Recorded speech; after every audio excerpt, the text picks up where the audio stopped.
Let's say you have a customer come in with a broken passenger side spring. You write up that the customer needs 4 struts, 2 springs, and front upper strut mounts. But they start questioning you about whether there's a less expensive option, saying, "Can I replace just the fronts or one side?" You want to please the customer, but you also want them to be safe. Up next, we'll discuss the importance of selling ride control and not backing down when the customer's safety is at stake.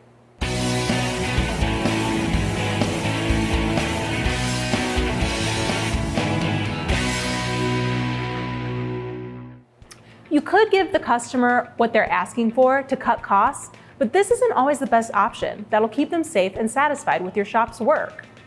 Sometimes the answer should just be no. When it comes to ride control, replacing just the front struts would make the vehicle unstable. If the customer asks for this, the answer is no. Replacing one side would make the car unsafe and impossible to align.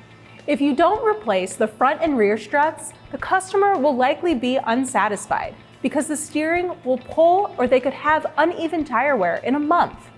Or worse, they could lose control of the vehicle. Sure, you don't want a customer to walk out of the shop if you give them an estimate they don't like.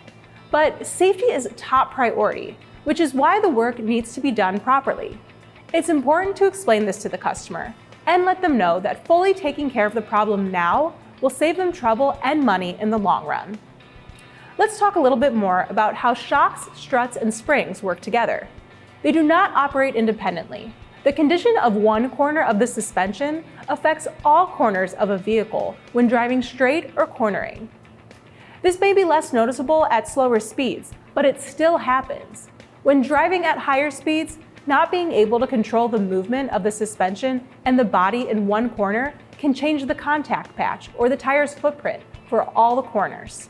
During a panic situation, an unbalanced suspension with worn ride control can alter the tire's contact patch to the point where the vehicle oversteers, understeers, or can't stop. So the moral of the story is, politely tell the customer what work needs to be done and why. Emphasize that you're ensuring the safety of their vehicle and the driver. I'm Maddie Weiner, coming to you from the Tire Review Continental Tire Garage Studio at Babcock's Media. See you next time.